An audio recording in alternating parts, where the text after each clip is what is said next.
کل نفس ذائقۃ الموت، اور یہ وعدہ الہی ہے، اور اللہ کا وعدہ جھوٹا نہیں ہوتا۔ ان اللہ لا یخلف المیعاد، اس نے جو کہا وہ پورا کیا۔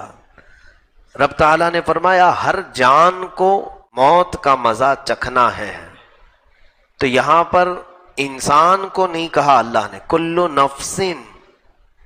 نفس کسے کہتے ہیں؟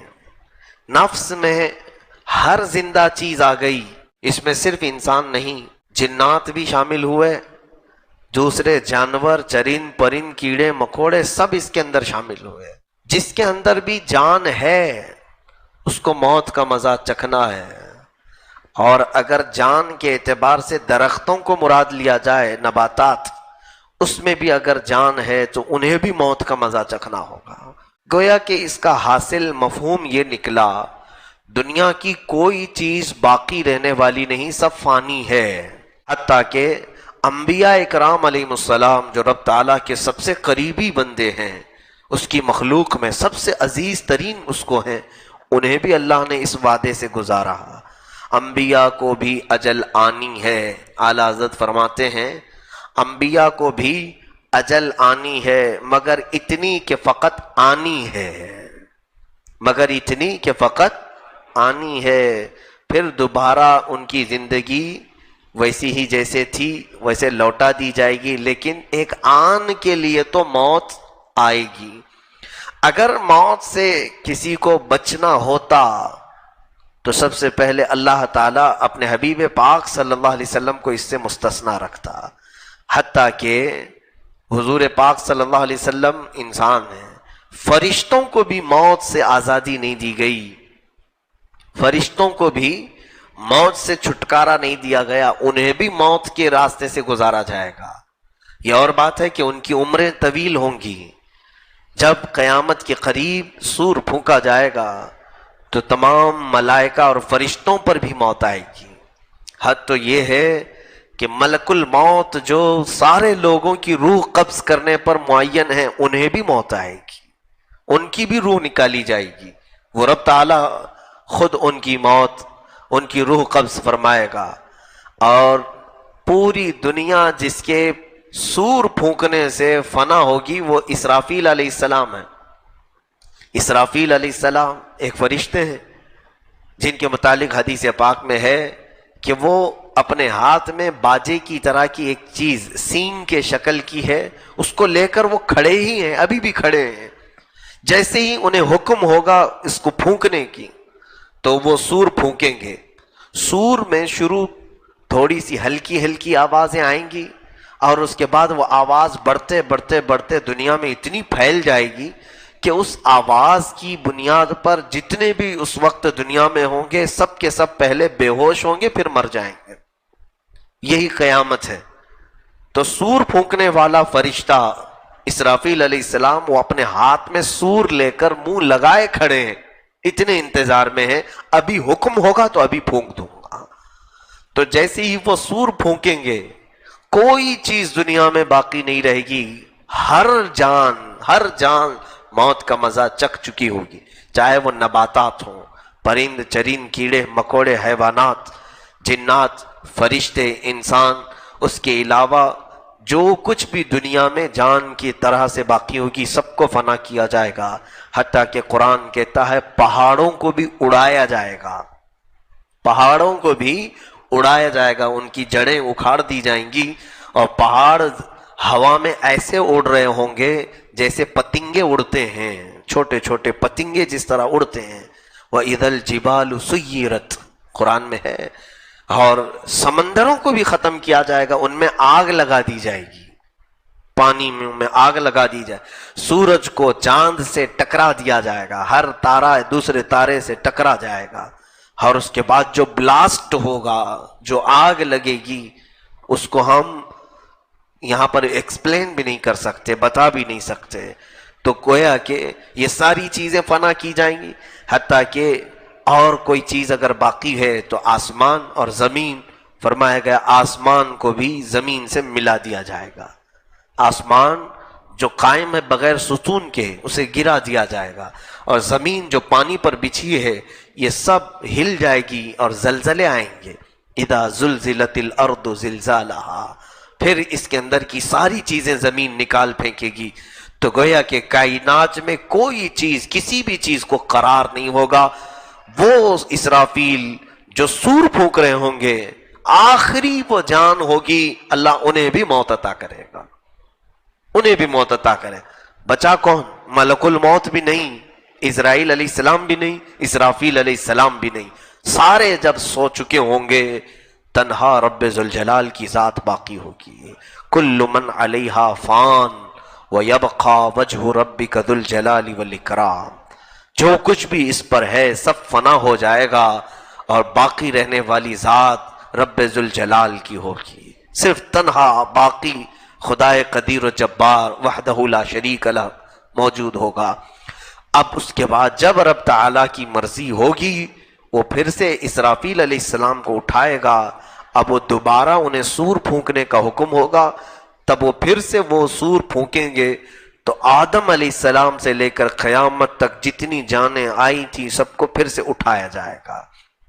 تو یہ موت کے برج سے ہر ایک کو گزارا جائے گا۔ اللہ فرماتا وَإِنَّمَا تُوَفَّوْنَ أُجُورَكُمْ يَوْمَ الْقِيَامَةِ، تم جو کچھ بھی یہاں کر رہے ہو یہ سب کا بدلہ قیامت پہ تمہیں مل کے رہے گا۔ تمہیں موت اسی لیے دی جا رہی ہے کہ دوسری دنیا میں تمہیں لے جانا ہے، یہاں سے تمہیں پاس کر کے دوسری دنیا میں لے جانا ہے۔ اور فمن زحزح عن النار وادخل الجنت فقد فاز، اے لوگو کامیاب تو وہ ہے جو اپنے اعمال کی بدولت جہنم سے بچ کر کے جنت میں چلا گیا، کامیاب وہ ہے قیامت کے دن۔ اور آگے رب فرماتا وَمَا الْحَيَاةُ الدُّنْيَا إِلَّا مَتَاعُ الْغُرُورِ، دنیا کی زندگی تو دھوکے کا مال ہے، دھوکے کا مال ہے۔ اس دنیا نے ہمیں ایسا غافل کر رکھا ہے، ایسا غافل کر رکھا ہے، اور اسی لیے قرآن کہتا الہاکم التکاثر حتی زرتم المقابر، یہ دنیا کی کثرت نے، بہت زیادہ مال نے تمہیں اللہ سے دور کر دیا ہے۔ اے لوگو جاؤ ذرا قبروں کو دیکھ آؤ، قبروں کی زیارت کر کے آؤ۔ قبروں کی زیارت پھول چڑھانے چادر چڑھانے کے لیے ہی نہیں، بلکہ اللہ کے حبیب صلی اللہ علیہ وسلم نے فرمایا فَإِنَّهَا تُذَكِّرُكُمْ بِالْآخِرَةِ، اس لیے زیارت کرو قبروں کی کہ تمہیں وہ تمہارا آخری وقت یاد دلاتی ہیں۔ کسی بھی قبر کے سرانے پر کھڑے ہو جاؤ، اس کی پائنتی کھڑے ہو جاؤ، ذرا سوچو کہ اس میں سونے والا کون ہے، اس کی کیا تاریخ تھی، کتنا یہ یہاں پر جیا ہے، کتنے دن رہا دنیا میں، کیا کیا کھایا، کیا کیا پیا، کتنے لوگوں سے دوستی کیا، کون سا کام کرتا تھا، تمہارا ذہن گھوم جائے گا۔ اور ذرا اگر تم اپنے ہاتھوں سے اس کی مٹی ہٹاؤ گے تو ہڈیوں کے سوا کچھ نہ ملے، اور کچھ کی تو ہڈیاں بھی گل گئی ہوں گی۔ ہماری زندگی کا یہی حاصل ہے، ہمارا جسم کیڑے مکوڑوں کی غذا بنا دیا جائے گا۔ ہماری دفن کے بعد سب سے پہلے ہمارے جسم کو پھاڑ دیا جائے گا، پیٹ ہمارا سب سے پہلے پھٹ جاتا ہے، زبان ہماری باہر نکل آتی ہے، آنکھوں کے دیدے ختم کر دیے جاتے ہیں، ناک سے ہماری تمام تر پیٹ کی چیزیں باہر نکل جاتی ہیں۔ میرے عزیزو، قبروں میں دفن کرنے کا جو حکم ہے وہ مردے کی تمام بے عزتی کو چھپا دینے کے لیے ہے، اس کے عیبوں کو چھپانے کے لیے۔ لیکن جو اس کے ساتھ ہوتا ہے، اگر کسی میت کو دھوپ میں روڈ پر رکھ دیا جائے تو پھر پتہ چلے گا کہ ہمارا آخری وقت کیا ہوتا ہے۔ مرنے کے بعد کسی لاش کو گرم سورج کے سامنے روڈ پر رکھ دو، 24 گھنٹے کے بعد اس کی لاش کے پاس سے گزرو، پھر اس کے بدن سے نکلنے والی تعفن سے تم بے ہوش ہو جاؤ گے۔ پھر قبروں کے اندر جو ہوتا ہے وہ اللہ ہی بہتر جانتا ہے۔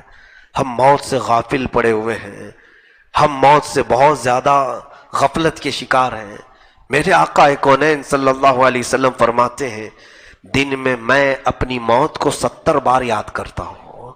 جو کائنات کے آقا و مولا ہیں، جن میں 70 مرتبہ اپنی موت کو یاد کرتے ہیں، اور یوں ارشاد فرماتے میں ایک سجدہ کرتا ہوں تو مجھے یقین نہیں ہوتا کہ دوسرے سجدے تک میں زندہ رہوں گا بھی کہ نہیں۔ ہم نے تو کتنے کتنے 100 سال کے پلان بنائے ہیں. آگاہ اپنی موت سے کوئی بشر نہیں. حدیث رسول میں ہے پانی اگر تھوڑا زیادہ گرم کر کے میت کو نہلایا جائے تو وہ گرم بھی اس کو لگے گا، گرمی بھی اسے لگے گی. جتنا وہ اپنی زندگی میں گرم نہاتا تھا اتنا ہی نہلاؤ. کچھ زیادہ گرم کرو گے تو جس طرح تمہیں چٹکے لگتے ہیں اسی طرح اسے بھی لگے گے. تمہیں جس طرح مکھی بیٹھنے پر کھجلاہٹ ہوتی ہے میت کو بھی اسی طرح سے ہوگی. اور اس کے جسم پر جو کچھ بھی بیٹھتا ہے سب اسے معلوم ہوتا ہے، سب کا احساس ہوتا ہے. لوگ یہ سمجھتے ہیں مرنے کے بعد تو کچھ بھی اب نہیں ہوگا. میں تو کبھی سوچتا ہوں کچھ لوگ مردوں کو، ہندو اپنے مردوں کو توڑ مروڑ کر کے بٹھا کر کے لے جاتے ہیں، ہڈیاں توڑتے ہیں اور انہیں بٹھا کر کے لے جاتے ہیں.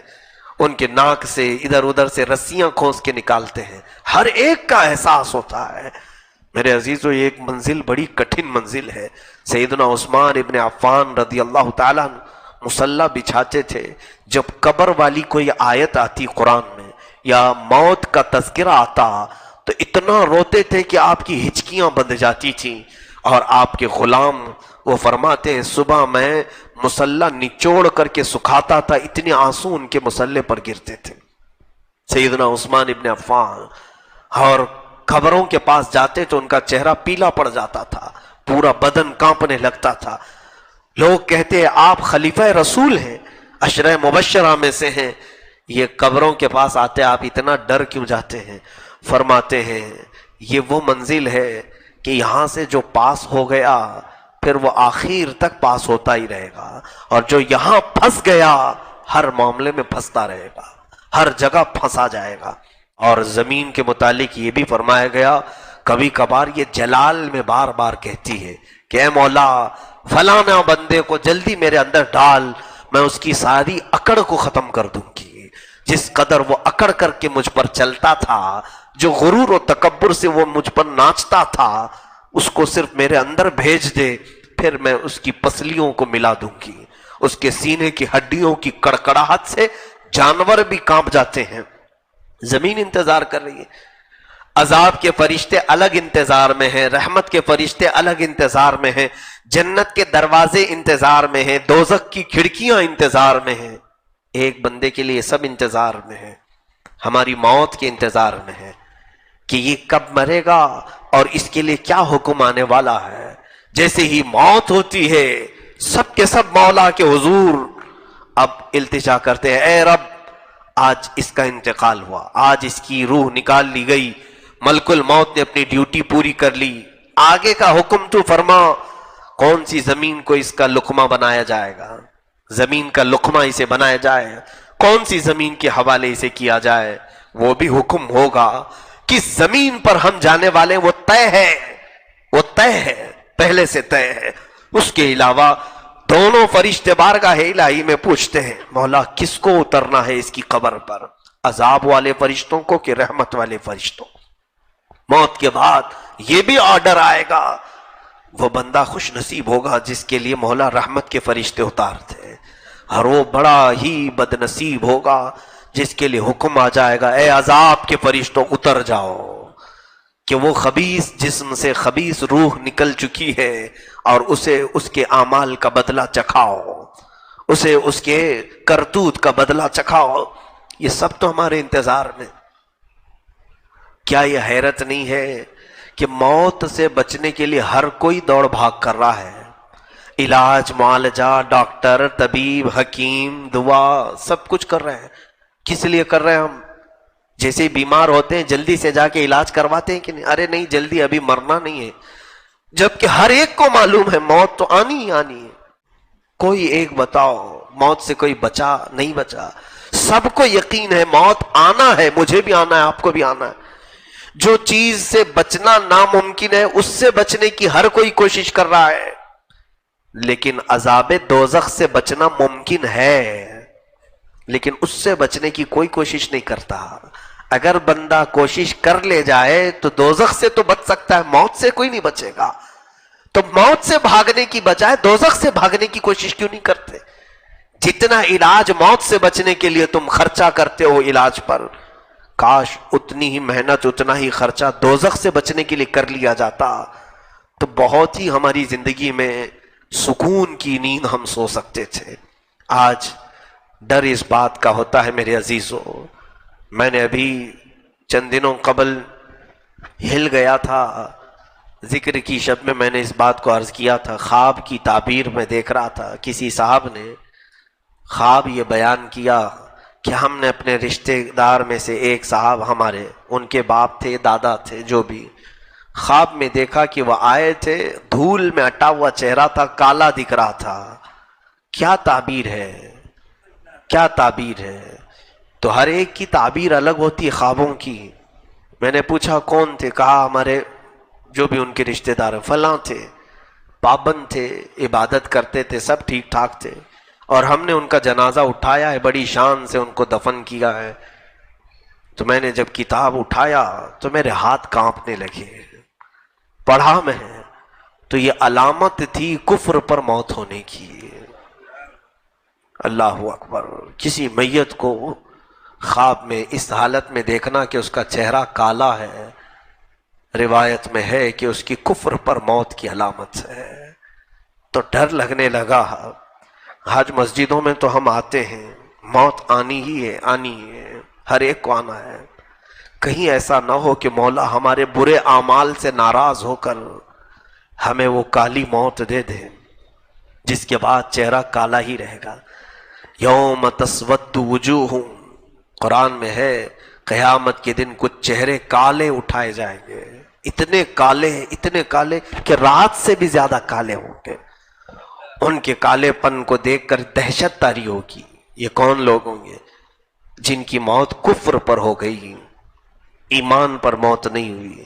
عزیزان گرامی، اتنی خوش فہمی میں ہم آج جیتے ہیں، نمازوں کو چھوڑ کر بستروں پر ایسے لیٹے ہوتے ہیں.